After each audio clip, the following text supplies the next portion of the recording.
Good afternoon. I'd like to call the school committee meeting to order on Thursday, February 10th, 2022 at 3:33 p.m. All members are present. Please join me for the Pledge of Allegiance.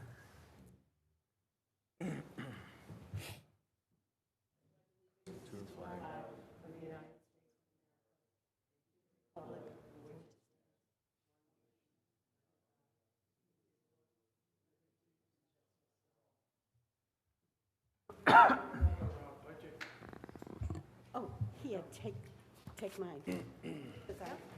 So this is a budget workshop that we're here for today. So we're going to have a great presentation on facilities and technology.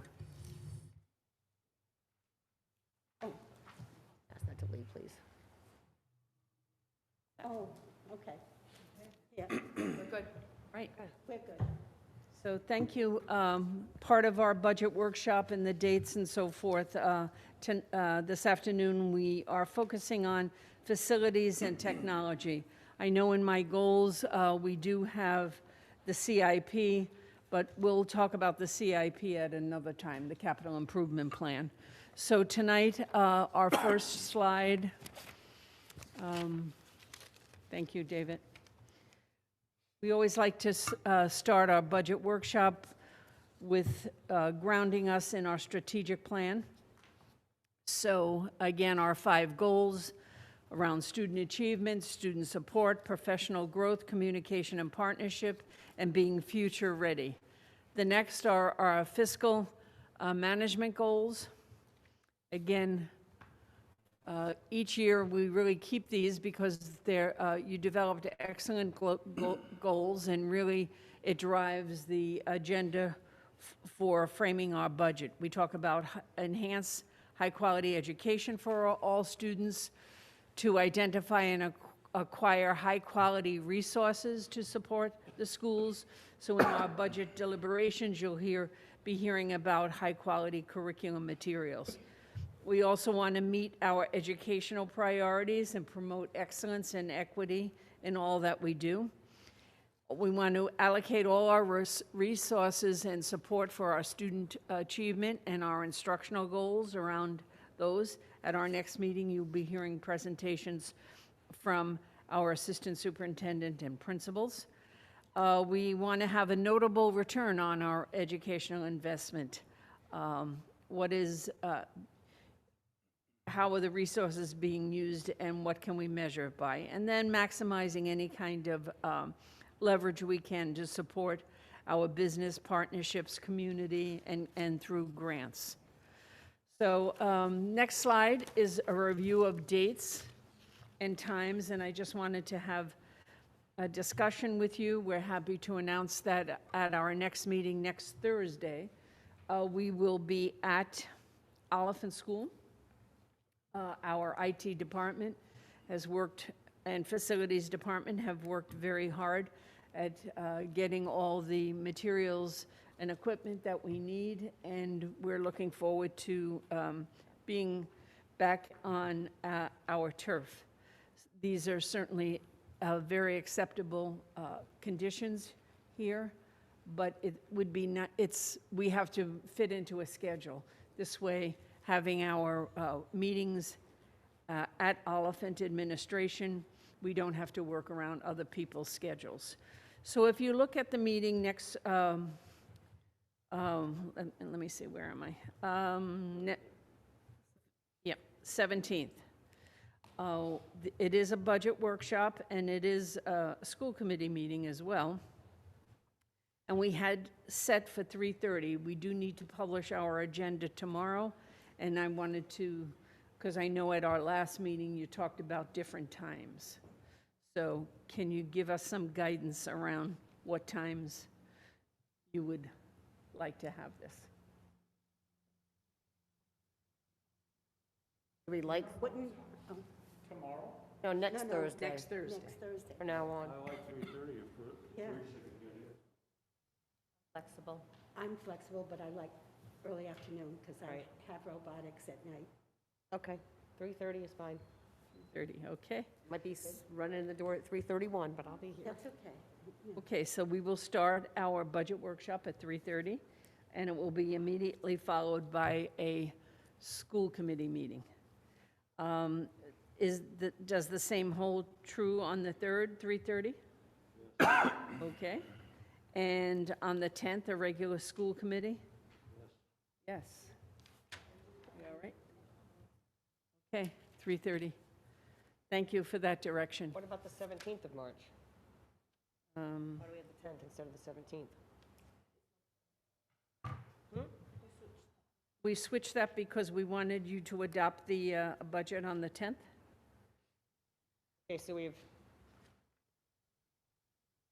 the 17th, the 3rd at 3:30, and the 10th at 3:30. Is Yes, that correct? yes. Okay. You have a chart I don't have, oh, in there. Charts in your, oh, thank you. but we'll get out a revised chart or a finalized chart now that we know where we're going to be located and the times. So we'll get that out to you. So our goals or objectives tonight is to be briefed by our Director of Facilities, Bob Pacheco, on facilities and transportation needs for the 22-23 school budget year. And then to be briefed by our Director of Technology, David Anisi, on the technology plans. And both departments, I have to say, with new directors, are moving us quickly, thoughtfully forward, and it's been a pleasure to work with both of them as directors. You know, they feel like they've been here all the time, and certainly part of the Middletown family. So, Bob, you're up first. Good afternoon, school committee. Thank you for the opportunity to present the budget request here. Just a quick update on the $10 million bond and the projects that were completed. There were selective roof replacements at the Aquidneck, Forest, Gaudet, and high schools. There were selective exterior window and door replacements at the high school and Gaudet.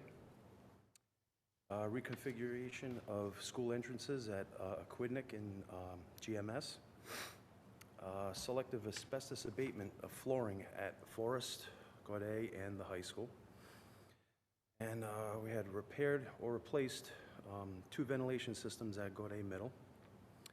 The most recent installation of dedicated outdoor air units ventilation system on the 2nd level of the high school. And also the installation of the ventilation system on the 2nd level old wing of Aquidneck School. In addition, selective pavement and walkway repairs to Forest, Gaudet, and the high school. Finally, a boiler replacement at Forest. So I know that everybody does ask, how was the $10 million spent? And are the projects completed? And they are all buttoned up, or we have a Yes, few? Yep, the most recent was the HVAC project at the high school in Aquidneck. We have received the certificate of completion and just finalizing some punch list items, but it is complete. I know, Mr. O'Connell, you probably get asked that question a lot. And I also have another strange question. How soon, that was a 20-year.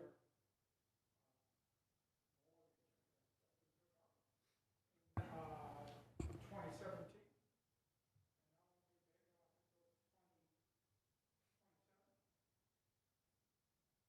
do you remember that from any of the building committee meetings? We'll check it and get back to you. Yeah, well, we gotta be careful when we borrow these loans. About 4% loan, if I remember right. The question is, how soon does the state pay back 35%? Well, they pay back as soon as the projects are complete. Over the life of the... Over the, yeah. I think the old ones, they could pay in progress, the new ones. Once the project's complete and it's divvied up on a bond project, it's divvied up over the term of the bond. So if the bond was 10 years, if the bond was 20 years, your repayment is over that time period.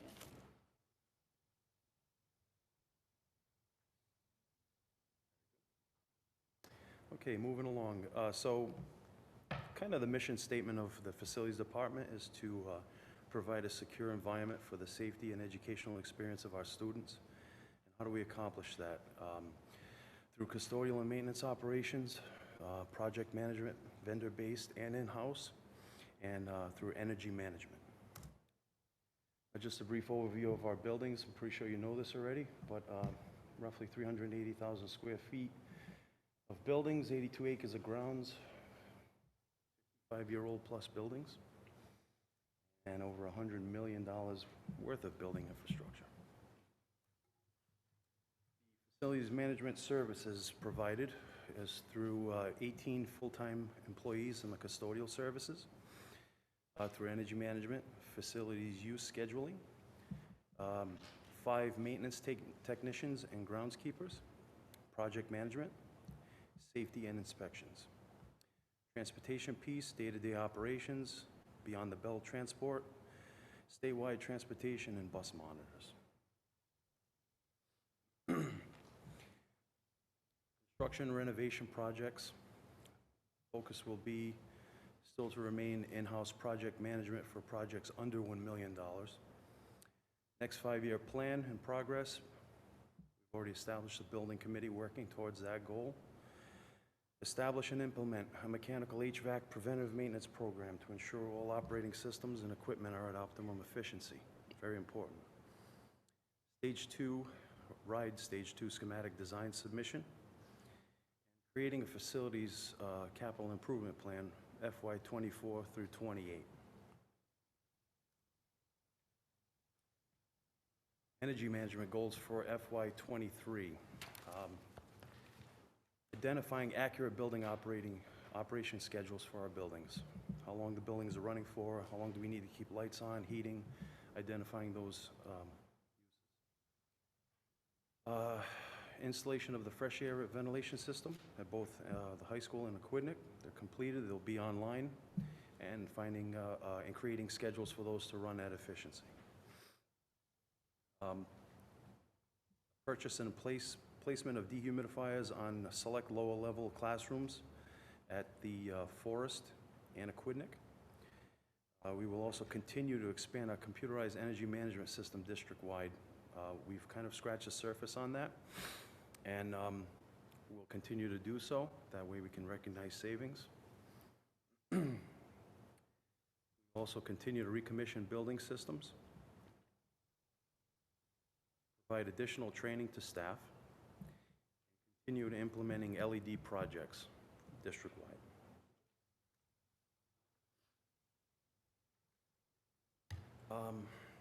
So just a few points of where we've identified some increases to the budget in addition to requests.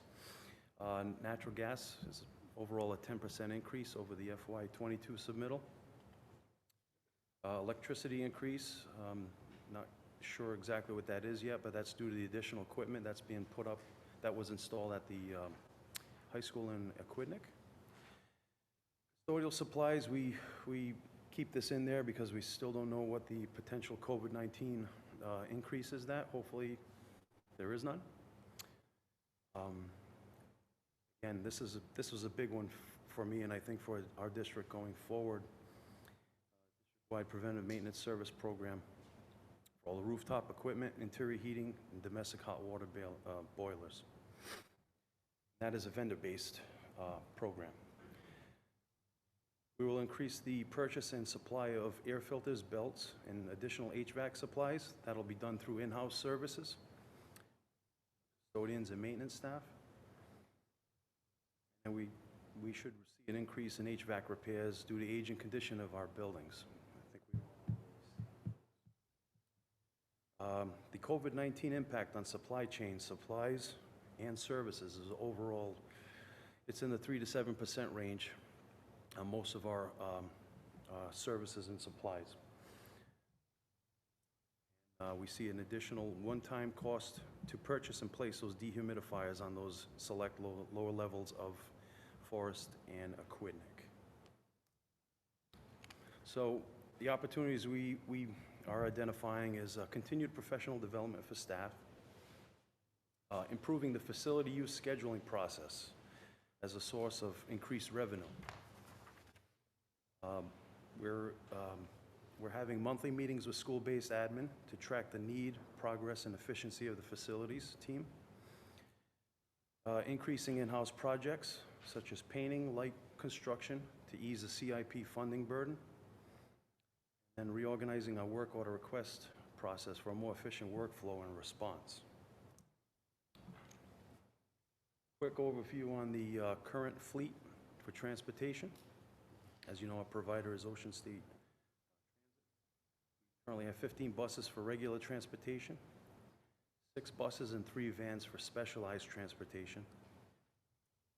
The contract is increasing for FY23, 4% more than FY22 submittal.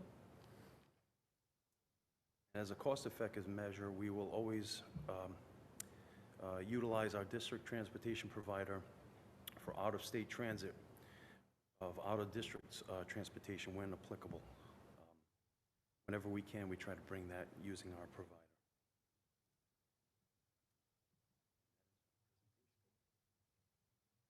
Questions for Bob? Yes, with the COVID-19 impact of the supply chain and so forth, the increase is 3%. Now, what happens when go off masking? Are you still going to continue with all that? I mean, I'm thinking policy-wise. Okay. What are you going to do once the children don't have to wear masks? That bit of information was directed more towards the impact that it's having on the supplies that we're purchasing. Oh, okay. Bob, Yeah. You've got to use the microphone because I'm sorry. That's all right. That was, that Okay, piece of that- information was more towards the supplies that we're purchasing and supply the chain increases due to And that. not what you're going to do. Haven't gotten any guidance around, the continued cleaning or any change of guidance. Right. So that might come out from the Department of Ed or Department of Health. Health. Do we still need to do as much cleaning as we have did when the, before. yeah. And would that be in the budget? You know, the continuation of this in-depth cleaning? So currently, our normal custodial supply purchase includes those disinfectants and the chemicals that we're using to treat the areas. Okay. It's my hope, and I'm sure everyone else, is that we don't need to do that anymore going forward, or they give us the nod to do so, and we would at that point pull back on those services. But right now, the budget, it does include those specific chemicals. Policy-wise, We did increase our custodial staff too by 1 with the need for the cleaning and so forth. So, that would be something that our community would want to know if we're still going to continue that cleaning, even if you don't have to wear a mask. Oh, yeah, for sure. Until there's clear guidance on what we need to do going forward, we're going to still, keep our cleaning measures in place. And here's the helpful thing about that additional staff member is that it almost acts as a cost avoidance because what we can do with that additional person is absorb any coverages from day-to-day sicknesses. And Right. it doesn't trigger any overtime at that point. So, Yeah, that's fine, it was just, thank you. welcome. And personally, I think we need to hang on to this line item very carefully, because I hope I'm wrong, but if we have anything like between Thanksgiving and Christmas, this is not going to fly very long, and we could easily have to turn this all around. I hope we don't, but, you know, we're doing this right before February vacation, and we're gonna unmask the kids right after February vacation, and, well, we'll see what happens, but it's a huge concern on my part, so I really think that in the meantime, we need to keep going and be diligent with the disinfecting and making sure that we have Purell in the buildings and things of that nature. We are prepared. Yeah. Just to, Bob, about our bus company, Ocean State, contract with Ocean State goes to 2025. And they've been an excellent vendor for us. They respond quickly to any parent calls, any parent changes in busing. They're really very good to work with. App, so the parents know when the bus is coming. No app, no app. Don't have the app. They No, don't we have don't. the app available anymore either. Oh, the app is not available, No, okay. the company that was producing that no longer does it. So there are other competitors out there, but it's not something that Ocean State has a contract. Right, they have.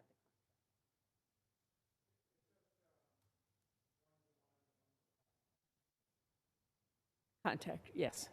July to June contracts, yeah.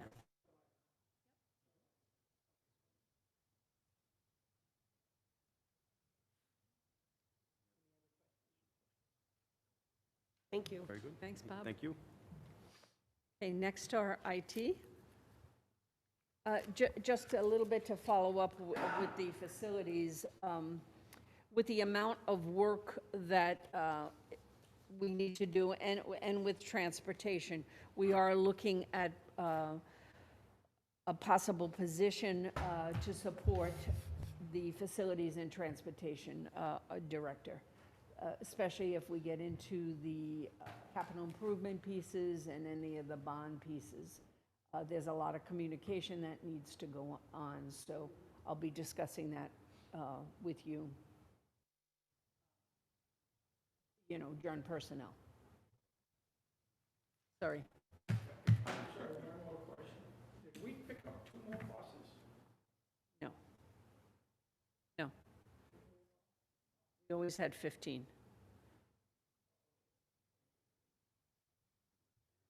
Well, good afternoon, Madam Chair, member of the school committee. My name is David C. I'm the Director of Technology for Middletown Public Schools, and I'm really excited to come before you this evening to discuss our IT budget for the upcoming 23 fiscal year. Before I get into the budget, I just want to say that I am incredibly blessed as a director to have an amazing work environment with amazing colleagues and amazing team behind us to really serve our student teachers well in the town. And so with that being said, in today, now more than ever, we are faced with many challenges as a department to combat each and every day. And we need your support in some of them. And here's what I outlined to talk to you about this evening. Our first challenge is to keep our IT staff educated on the latest technology trends. Technology is something that is ever-changing, it's dynamic, and there's a new problem to be solved each and every day. And we need our important and professional development opportunities to keep our staff well-trained and knowledgeable in order to help our teachers and administrators. Our second challenge is maintaining and enhancing our educational resources based on direct teacher feedback. Our third is providing a more reliable and economic solution for our copiers. Our fourth is keeping our one-to-one device program updated. And our last goal is protecting our existing investments made to our network infrastructure. So let me take a moment to outline each and every one of these challenges for you today. Again, the first, keeping our IT staff educated on latest technology trends. Our goal is to provide meaningful professional development opportunities for our district IT staff to stay up to date with latest trends by collaborating with others in the educational technology field. We want to provide our IT staff members the opportunities to keep their certifications current and also to explore and earn new ones. We really want to aim to return to attending in-person events and training opportunities. Specifically, there is a Power School training session in Orlando, Florida, that is the largest Power School training session that the company provides, and it takes people all over the country and puts them in a convention center style environment to really collaborate and learn new important tips and tricks on our student information system. It's a really exciting opportunity.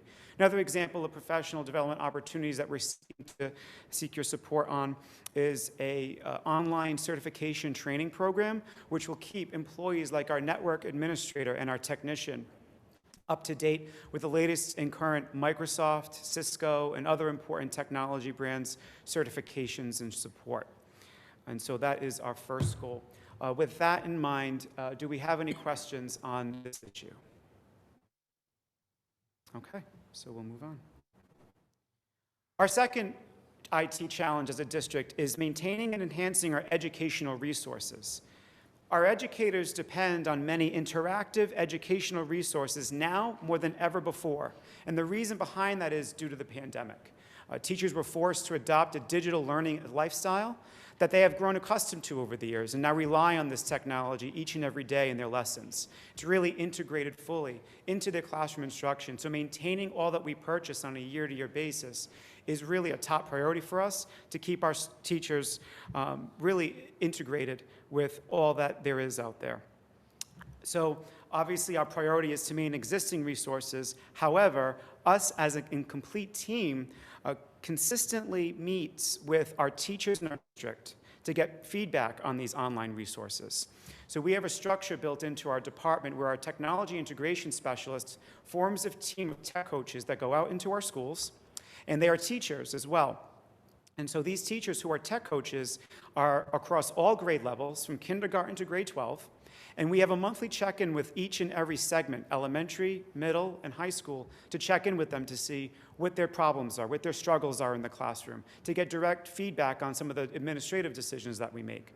And part of those discussions are talking about the types of online content and resources that we can give and provide to them as a district. And working with our assistant superintendent, we really make well-educated decisions on how to move forward. For example, in each and every one of these technology meetings that we've had with our tech coaches, there's been a strong plea to bring back our IXL math program. And so we will be requesting that in this year's budget, to give you an example.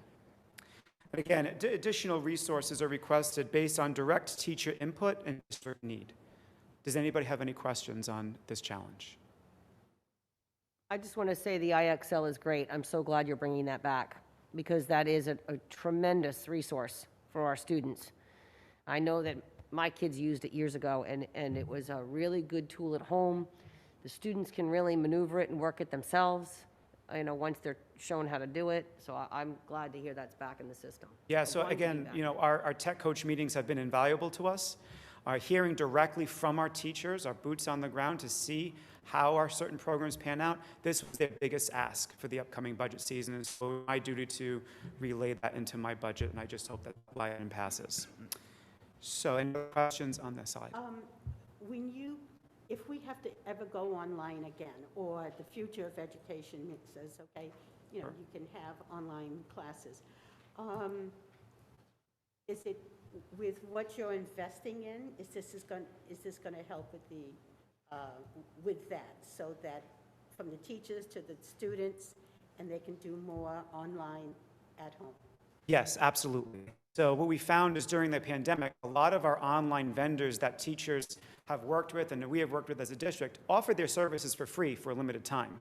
Unfortunately, that limited time has come and gone. Now it's us as a district that carries that financial burden.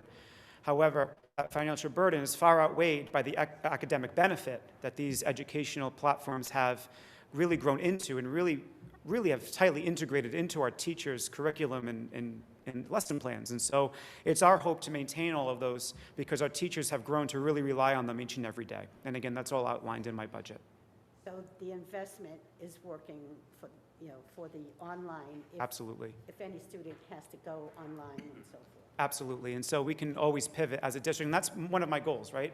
The future is unknown. And so my goal as director is to keep our staff current with their professional development opportunities, keep our devices current, keep our academic programs maintained, because with the flip of a switch, things can change, and we want to be able to pivot dynamically and effectively. So, any other questions relates to our academic programs?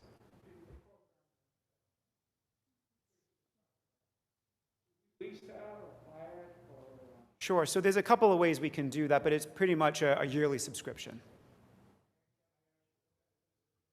Oh, sure. So it goes in two ways. So it can go into a yearly subscription. For the entire district is $31,500. However, there is a multi-year discount through a 3-year agreement for $85,000.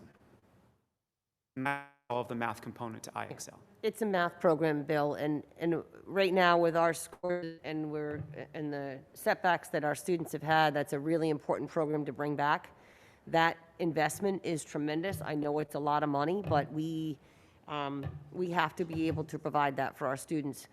What it is, just a quick explanation of that, Bill, students can start at any level, and as they succeed in that level on the computer, it brings them up to another level, and it's games, it's very interactive, it's a phenomenal program. No, but I'm explaining it to the public too, because I think people need to understand when you hear that number of $85,000 for a subscription. Picking on you, 3 times a 0 is I just think it's important that people understand, because that does sound like a lot of money. It does, and it But is a when lot you're of money. talking for, it is, but when you're talking for the entire district, when you need to when we need to bring up our scores all the way from K to 12, that's not a lot of money when you divide that up per student. And we do need those resources. And one student could use that and bring up their math level very. Right. It's a And great also tool. to put things in perspective is that that's just one program. There are Right. many programs that we use currently in the district that are around that same price point. That's just the nature of the licensing and that subscription-based software. And so it's very consistent with the other pricing structures that are in place with our other academic programs as well. So it's nothing out of the ordinary for educational programming. How long has that program not been in play? I don't believe I was here long enough to know. I believe at least a year. Michelle, can you speak? Just 2 years total, but we had other programs to take the place of it. It's just that the teachers' feedback has been this one. Miss it. So, Oh, and you realize. yeah, I think we did buy a package with our Edmentum program that had Study Island, and it had some through ExactPath, it had individual learning plans for our students, and it had math and reading. So I think a lot of us thought that would be sufficient, but what teachers are saying is that although they like that, they missed the IXL piece, and so do the kids. So just a clarification, because I don't know if I heard 85,000. For 3 years. That's a 3-year Oh, agreement. for the 3-year agreement. That's a 3-year Okay. agreement. Yeah, so Yeah. it's just that's a small discount if you're buying 3. It's $31,500 per year. Gotcha. Yes. IXL. It's both the name of the application and the company. You said 31.5 a year? Correct. So it's not a huge savings, but every penny counts. That's right. So I think that, and plus we know it's a tool that is necessary. Right. And that's just one of the many examples that I budgeted this year to support our teachers in their classrooms. Really happy. Okay. Any other questions on our educational resources? Okay. So another one of our goals and challenges as an IT department is to provide more reliable and economic copiers for our teachers. Copying our district is a huge need. And every single one of our copiers is severely outdated. They are way beyond their useful and practical life. We have constantly having issues in all of our school buildings of printers constantly jamming, belts failing, drawers breaking, computers that need to be reset in them. It is abysmal at best. And so I am proposing a complete and entire fleet refresh of all of our copiers. In addition, we are going to be increasing our copier count from 12 district-wide to 19.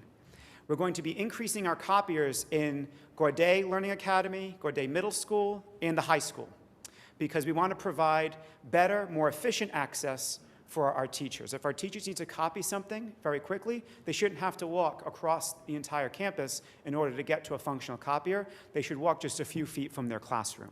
And so that's really important to us to have better ease of access to our copiers.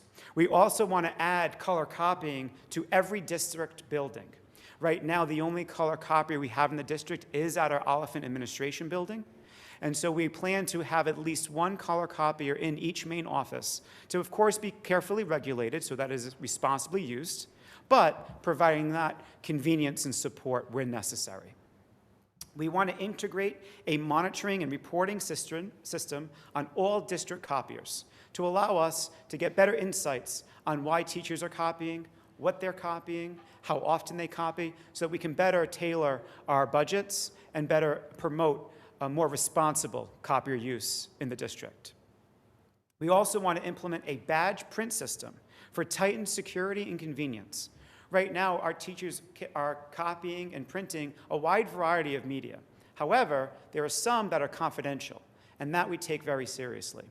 When we send a print job to the copier, we just don't want to spit out whatever or interrupt an existing print job or just be laying out in a tray where anybody, students or teachers, can just go and grab and read.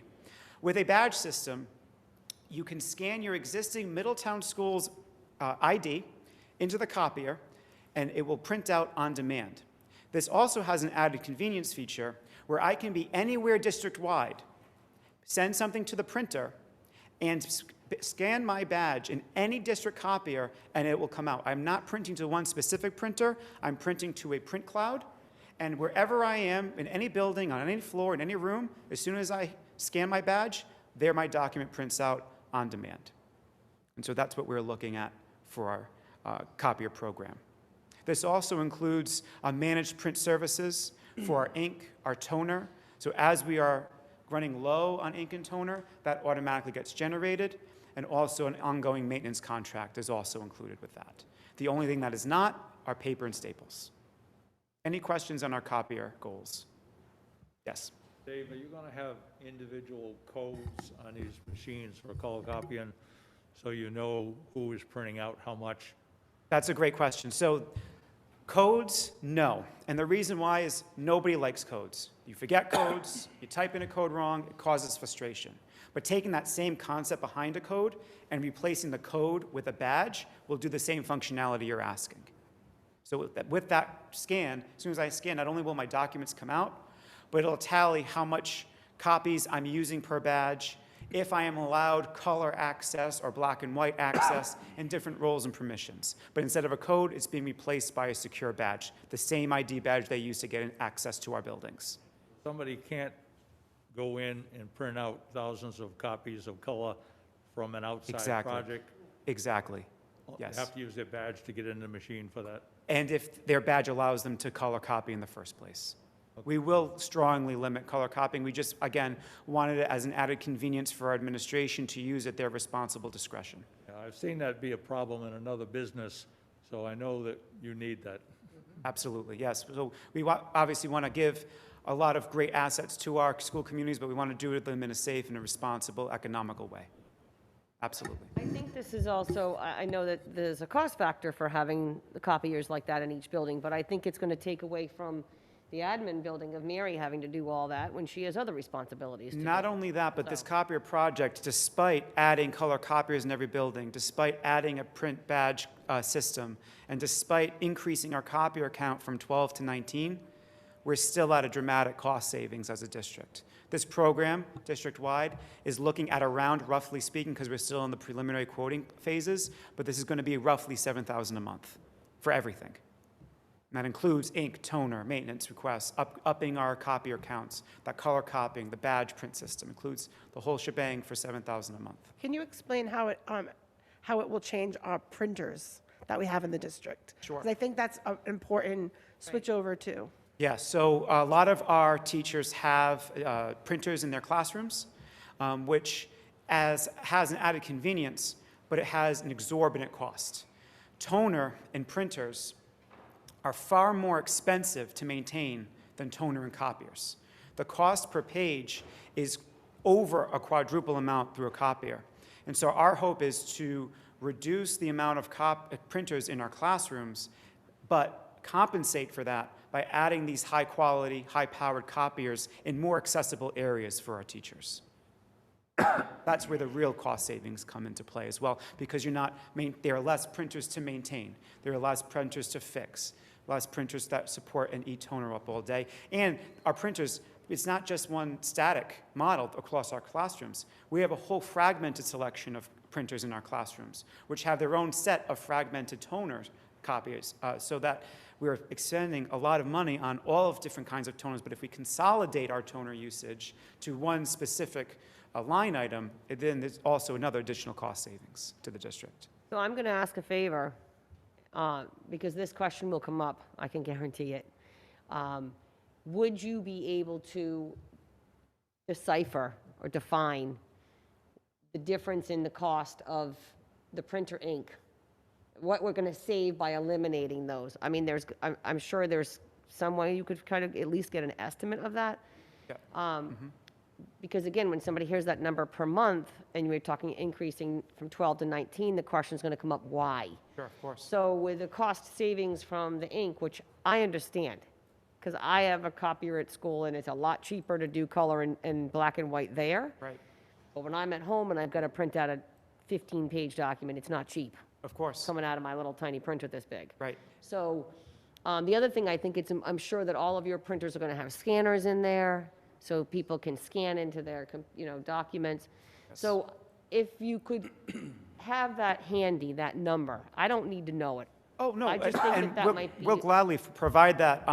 Similar to how I pitched the phone project, one of my first projects with you guys, similar to that, I had a whole cost-benefit analysis, a whole layout. This, again, just for the budget meeting purposes, I'm just giving you a brief overview of our long-term goals for next year, just as a bird's-eye view, but definitely more details will be provided once we're ready to publish them. But the savings will be several $1,000s. Excellent. Yes, Thank you. absolutely. I just know that question will come up. Of course, yes. And when we get to that point, we'll definitely give you that information. Just being proactive. Of course, absolutely. Any other questions as it relates to the slide? Okay. So a big goal of mine that's near and dear to my heart is keeping our one-to-one devices updated and supported. So, Madam Chair, I have a question for you. What is your preferred airline when you fly? Me? Yes, your preferred airline. Depends where I'm going. Southwest is one of my favorites. But Southwest? It depends on how far I'm going. Okay, all right, so let's take Southwest, for example, everybody, all right? I want you to think of Southwest Airlines. They are a huge, multi-million, if not billion-dollar airline operation, right? One of the biggest in this area. Southwest has a huge team and, more importantly, a huge fleet of aircraft. They have hundreds of planes. Now, Madam Chair, do you ever notice Southwest upgrade their entire fleet at one particular time? No. No. And the reason behind that is that for an airline to upgrade their entire fleet of aircraft in one time is extremely expensive, extremely taxing on their employees to change out all those systems, provide all that retraining, decommissioning the old planes, bringing the new planes up to speed, and it's logistically and economically irresponsible. Would you agree? Yes, absolutely. So I would like to take that mindset and apply it to our one-to-one device program. So in thinking in terms of IT, we have a one-to-one program that's fairly new in the district, and we really had to implement that due to COVID. And again, looking at COVID and its dynamic adaptability, and also looking beyond to protecting us long-term, I'm proposing that we provide a consistent, predictable, and manageable way to keep our Chromebook and one-to-one device program fleet updated. And we're going to do that by purchasing all of our one-to-one devices for 3 grade levels per year, grades 2, 5, and 9. And we're going to do that every academic year, hopefully in perpetuity. And the reason why is that as these devices age and grow with their students, we'll constantly have our fleet updating for all of our 2nd, 5th, and 9th grade students. So that way, when I move out of our iPad program and move into our one-to-one program in grade 2, I'm issued a new device. I have that device refreshed at the 5th grade level, and that's going to take me all the way up to the high school level where I'll receive my high school one-to-one device and carry me through my high school career. And we're going to do this for a couple of reasons, but we're going to do that because we're going to lower costs. Again, like an airline, it's financially irresponsible for us to update our entire fleet at once. Because if we do that, they're all going to break at once. They're all going to age at once. They're all going to need to be replaced at once. And with our financial situation, we're not in a position to do that, in my opinion. We want to keep costs predictable and consistent. So if we get a quote for the average number of students in these 3 grades, maybe we make some assumptions on next year's enrollment, but we basically account for 3 grade levels each year and quote for that, we can have a consistent lower number that we can plan for each and every year, because we'll know that X amount of dollars is what we'll need each year to support those 3 grades. And again, it makes our implementation manageable. We're very blessed with a very good and dynamic IT team, but when we're talking about a whole district-wide implementation, we want to do it right. We want to do it effective, and we want to do the most logistically sound way possible. And again, it's all about keeping our fleet up to date in a responsible manner for the district. This also includes not only all of our one-to-one devices, but all of the accidental damage protection that is needed to support those devices. So again, with being a smaller district, we have a smaller IT team. We don't necessarily have the human capacity to make on-site repairs and service to all of our devices. What we do is we buy insurance for our devices and we send them out if there is damage to them, which is a great solution for us, but all of that is included with that price point. Okay? So does anybody have any questions about this mentality of thinking? Not really about that, but is there any, Can you bring use- in your own device? Tammy, I'm going to use Oh, the I'm mic. sorry. Is there any, anything going on with bringing in your own devices? No, there's not, and Not for at good all. reason. Okay. Bring your own device program. I like to think, instead of, they call it BYOD, Yep. instead of the word bring, I like to think of the acronym B as Plan B. It's not at all what you want to strive for as a district. In fact, that would be taking a step backwards, but purely from an IT standpoint, those devices cannot be managed. They can't be supervised. They can't be controlled by a teacher in the classroom. With a district-provided device to a student, it's an even playing field for all of our students. They're all getting that equal access to education, and our teachers can very closely monitor all of that activity in the classroom and provide a guided classroom instruction with a district-owned device. So I would say, unfortunately, just with technical limitations alone, never mind philosophical limitations with that thinking, I would say it's a non-starter. I think a big factor that needs to be emphasized on that is, and you touched on it a little bit, but the safety factor. So when students have a school device, they can't be on a website looking at inappropriate things. Yes. They can't be shopping. Right. The girls can't be sitting there shopping for, prom dresses. Absolutely.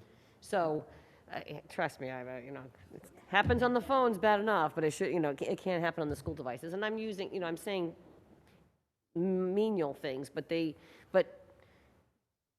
if you have your own device, then those students can access all kinds of things that could be very inappropriate Right. sitting in a classroom. So I asked that same question when we started this one-to-one, and I never thought of being able to access, they have free reign in a classroom. So I really like that idea, and plus even at home, there's limitations. They can't access things when they bring their devices home. That's correct, yes. So instead, they have to just be sitting there doing their homework. Any other questions as it relates to our thinking about keeping our devices current each year? Yes. David, I got two of them. One,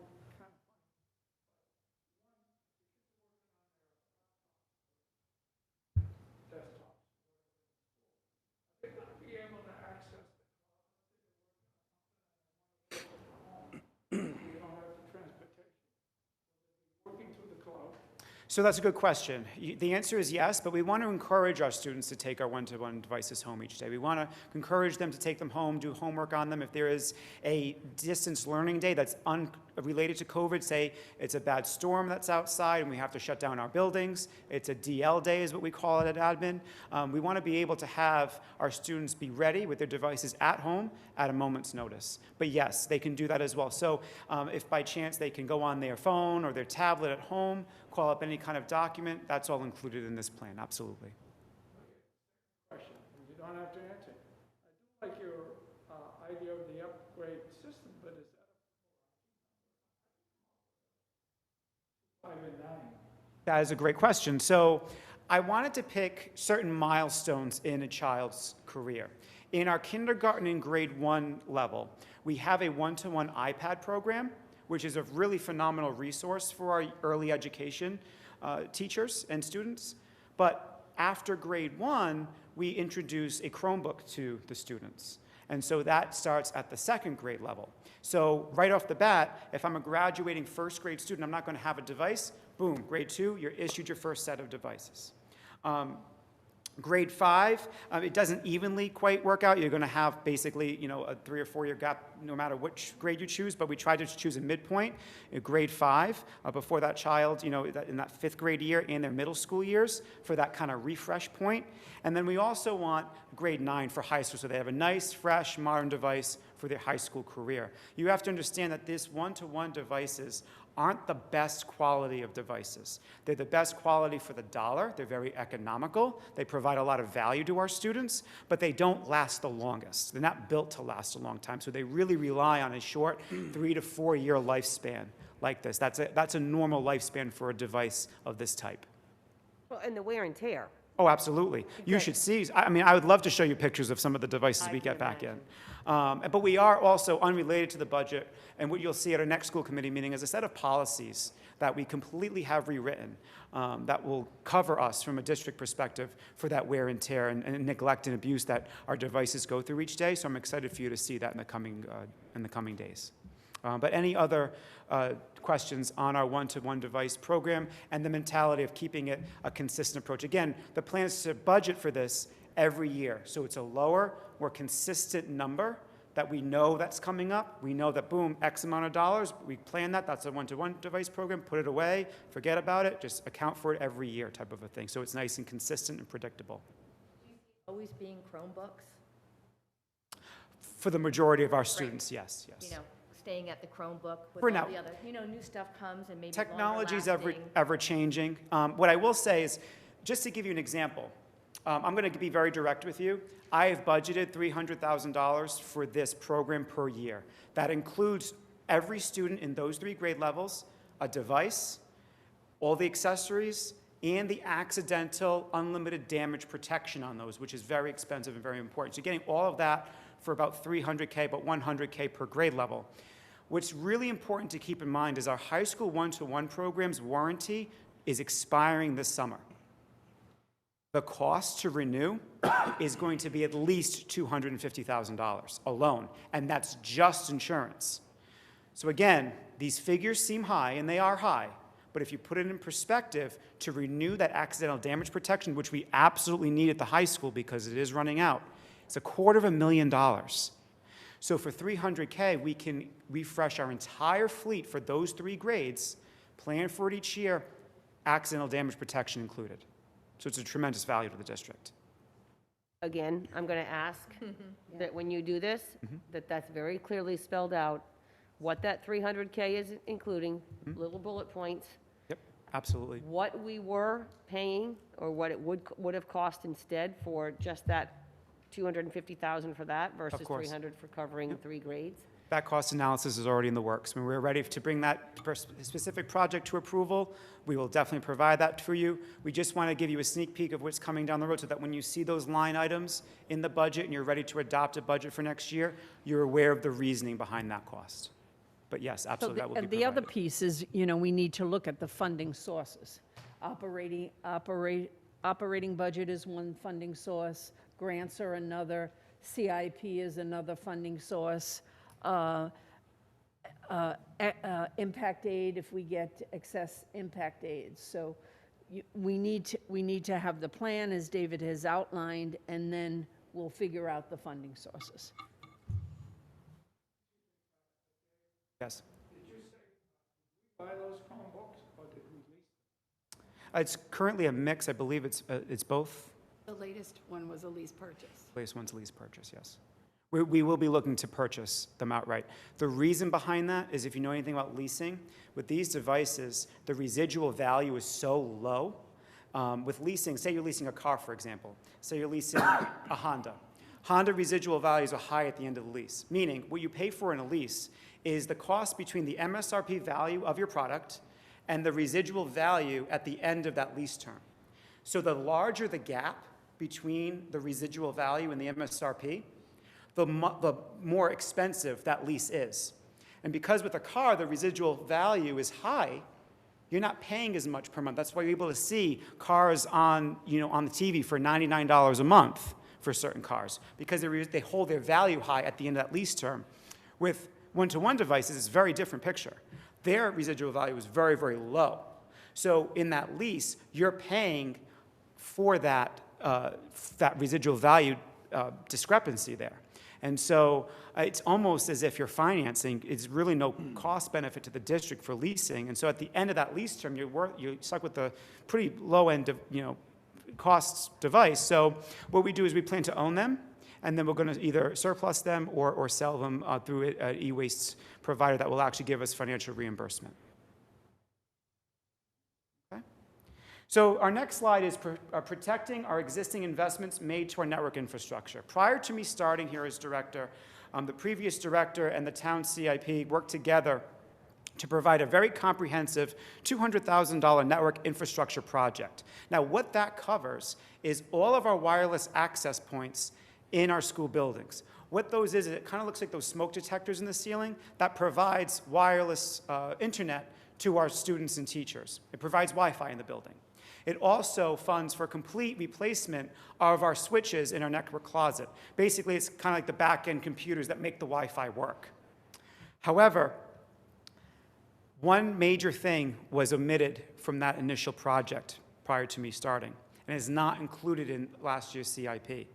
And that is, how do we protect that $200,000 investment? Right now, I will tell you that that investment is not being protected whatsoever. What I mean by that is in every network rack, and we have several throughout the district, it's basically a home base point that all of our access points are wired into. Think of it as like the brain of the school's internet operations. Some schools, like our larger high school and middle school, have closer to 6 of these throughout the school in strategic locations. And they have back-end computers or switches that help make the internet work. But none of them are protected because none of them have working and competent battery backup systems. We're on an island, folks. We lose power a lot. Some of our schools have generator power. However, there is a brief moment in time where there is a loss of power in our buildings as our generator power kicks in. And also, not every of our buildings has a generator on site. So what happens to our new voice over IP phone system when power goes out? What happens to our internet when that goes out? Sure, we can maybe live without the internet, but can we live with the consequences when the power kicks back on and throws a power surge across all of our expensive $200,000 equipment and fries it because we didn't accurately provide a battery system? That's what I'm majorly concerned about with this program. And so I am budgeting, in my budget for next year, a plan to replace all the battery backups in our server closets so that our closets are protected against power surges, and we'll have a brief battery backup system so that if there is power loss, our telecommunications will remain live, up and running for a certain duration of time, and it'll Band-Aid us over while our buildings that have generator power, it'll Band-Aid us over until we're ready to kick in our generator power. And so that is what's included there. In addition to, our server racks get very hot because there are many computers in them. They run 24/7 all the time. They never shut down. Constantly providing phone service in our buildings, constantly providing internet into our buildings. So they're running very hot, very long, constantly. So they need to be well ventilated, and right now they are not. They're in steel cages that have no ventilation holes with glass fronts, a solid glass front. Ideally, you want all perforations all around the server closet with built-in ventilation for them. And so this also is including a phased-in approach to replace those over time, just because what we're doing is we're spending all of this money in CIP money, but we're not protecting it. We're not protecting that investment. What happens when you don't have enough airflow coming into these closets, it can almost choke and suffocate a system and prematurely age the system. We want to protect what we have. We want to make sure it lasts the intended lifespan that it has. And so does anybody have any questions on this slide? No? Okay. What about the hotspots for students and families out to town? Is that included? So with our hotspots, we are in the process of phasing those out because that was implemented for COVID-related purposes. So what happens if we have to go back to distance learning again? We do have hotspots in the district that are currently deactivated, and it's just a matter of activating those up. Yes, yep, absolutely. And I'm sorry, do we have hotspots still out there, or we've taken them all back in? 'Cause we're in the process of wrangling them back in. It's been a tough process. Our teams work very hard, making sure that we are taking them all back in, that all are being accounted for. The problem with the hotspots is that they're used sometimes, they're misused a lot, quite frankly. We download a lot of usage reports on them. Some go missing, some, they're constantly breaking. They're left at certain locations, and it's very hard to properly account for them, but we are working hard to get them all back and accounted for. But some of our additional goals of the district, just to talk very briefly, we want to also enhance our classroom technology. For example, our teacher devices and also our document cameras. What we've noticed in schools is our teachers really rely on document cameras each and every day to supplement their instruction. A lot of our document cameras are breaking down, they're non-functional, or they're literally held together with tape and glue. And so we really want to phase an approach to eventually refresh those as well. We also want to build state-of-the-art computer labs to offer unique educational experiences. What I mean by that is I want to beef up our computer labs, mainly in our high school, but also in our middle school, to provide educational experiences that they cannot get on their one-to-one device. Right now, in our computer labs, our students walk in with their laptop, and they push our keyboard and mouse aside and just use their laptop. We want to have high-end technology computer labs so that they have a reason for being, because right now they don't. We want to create connected, immersive, unique educational experiences. For example, we want high-end PC labs, high-end language learning labs, high-end CAD labs, a high-end Mac lab to support web development, photography, videography, desktop publishing, design, drone development, app development, all things like that. My goal for Middletown schools is through these labs, provide unique educational experiences, not only unique to the island, but unique to the state of Rhode Island. And so that is some of the phase-in approaches that I'd like to take by taking at least one computer lab per year and upgrading it to that vision. Any other questions? I just am thinking back about the hotspots. You know, I think we need to have them readily available, because if we're dealing with a snowstorm and we're not taking a snow day and we have students that do not have the internet, are we prepared to know who they are and prepared to hand it to them the day before a snowstorm's coming? Or, a hurricane, we have enough notice now for inclement weather. Sure. Are we going to have those devices readily available if we're going to do distant learning on a day or two? So I guess where that stems from is we have the hotspot program in place due to COVID, when we were on DL for a extended, significant amount of time. Those programs were government subsidized in most cases, and something that we didn't really need to worry from a financial, logistical perspective as a district. And so what we'll do is we'll work as a central office team to kind of see where we want to take that hotspot program into the future. No, it makes sense, though. I mean, if we're only going to be out for one day or two, you're right. It doesn't. And these are very It's a very costly expensive endeavor. We do have funds available in our homeless funds for any student that would need them as part of the homeless program. Okay. So we are supporting those students on a regular basis, and if that's something they needed, we would have access to those funds. Excellent. That's what I was trying to get at. Okay. Is that year-round, or is that just for 9 months?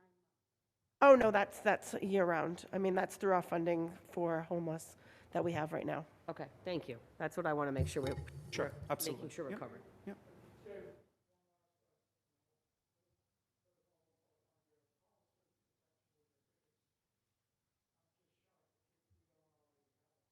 We do, they're all broken in the district. Yes, they're non-functional.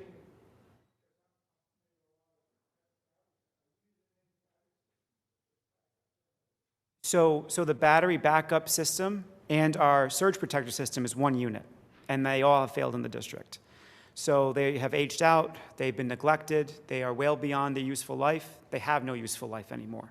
And so what these surge protectors are is it's a surge protector that all of our network equipment plugs into, and also has a battery in that, so it provides a kind of a 2-for-1 benefit.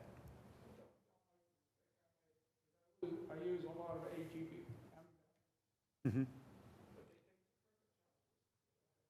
Right, no, these would be industrial level, enterprise level systems to handle that power load, absolutely. And we would use American Power Conversion products for our.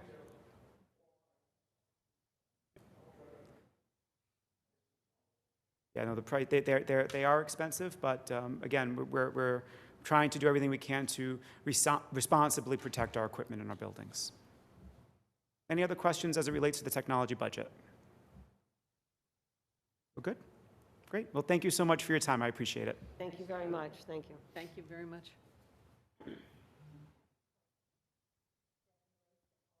Oh, thank you. The mask will come off soon. Okay. Is there any way that we could get videotapes of this and, to put it online somewhere so our community can come and see this? Or our seniors that are being fed with some not good. So just to interrupt, we already have that in place. All of our school committee meetings are pre-recorded and uploaded to YouTube a few days after that they are streamed. And I know that, but what about, because their attention span is short. But just for the budget, could we have a short-term one? So it's just budget items? I don't know what the cost would be or whatever, but if people who are being, not fed the correct information throughout the community, that they could come and see what you're saying, what Bob is saying also, and what our principals are saying, just those snapshots. I think you could say, okay, community members go to this site for our budget. So we can set up a separate playlist within YouTube so that it's a separate, almost like a folder of Okay. just all budget-related videos, if that's something that you'd like. They will be all in one area in YouTube just because of chronologically how the meetings are dated. It is budget meeting after budget meeting after budget meeting, so they already are kind of all in one listing on our YouTube site. Okay. I just hope I'm trying to understand what you're asking. Yeah, no, We can post them on our website as well. Yeah, so Yes. they're already posted to our YouTube page. Our YouTube site is linked right into our website. We Okay. can also embed specific videos into our website pages as well individually, if you'd like. okay, something to the, so you can say, please go here, and for the, for the citizens. That's getting like a tweet out or Yeah, an right. Instagram out. Yes, That's definitely doable. Yep. anything like that, that I think, because I'm trying to say, okay, this is what's happening, how can we work on that? Not everybody tweets and Instagrams either, so. That's right. Not- And, but then, Facebook either. but then we could try to get something to, like, the I seniors. think maybe what we could do is send a newsletter. What if we sent a newsletter over to the senior citizens, Right. over to Arlene Call, and say, pass this information over to your citizens. This is a link that they can access. Most people do have computers today, or they can go to, or maybe she could even pull it up at the senior center if she wanted to. Right, But maybe we could provide that in a written or email or something of that nature with some links and saying, If your senior citizens are interested in learning about the school budget, here are the links, and this is Right. what you can look at.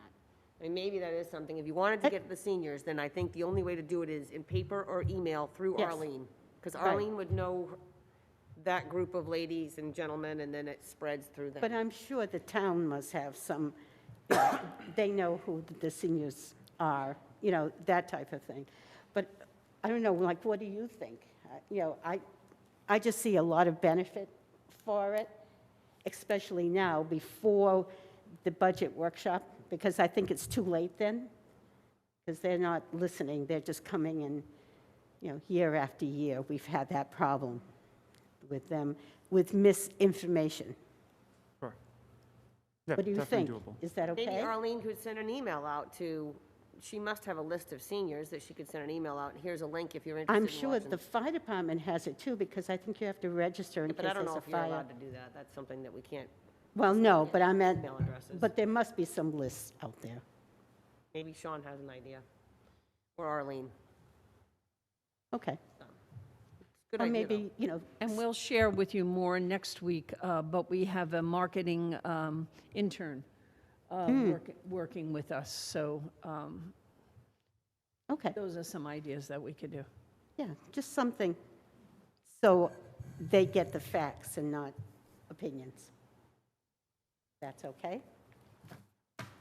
So if there aren't any more questions, just a reminder that we do have on February 17th, next Thursday, at 3:30, there will be a budget workshop. We'll be at Oliphant Administration, and the topics to be discussed are athletic, K-12 initiatives, athletics, curriculum, and teaching and learning. And then we'll follow that meeting with a regular school committee meeting. And then you'll see the overall budget. That will include the presentations. And you'll see an overall budget on March 3rd, again at Oliphant Administration. And then you will be adopting a budget on March 10th. Going to cover all that next week?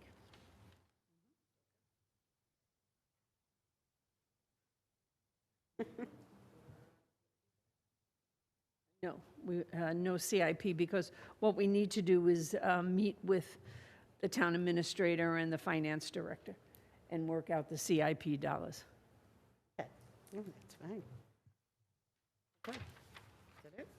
That's it. All right. Thank you very much, Bob and Dave. Those are great presentations, great information. I appreciate the hard work that you and your team are doing, so thank you very much. Okay, any other questions or comments? All right, Doug. I make a motion that we adjourn at 4:45. Second? Any discussion? All in favor? Aye. Thank you. Have a good night.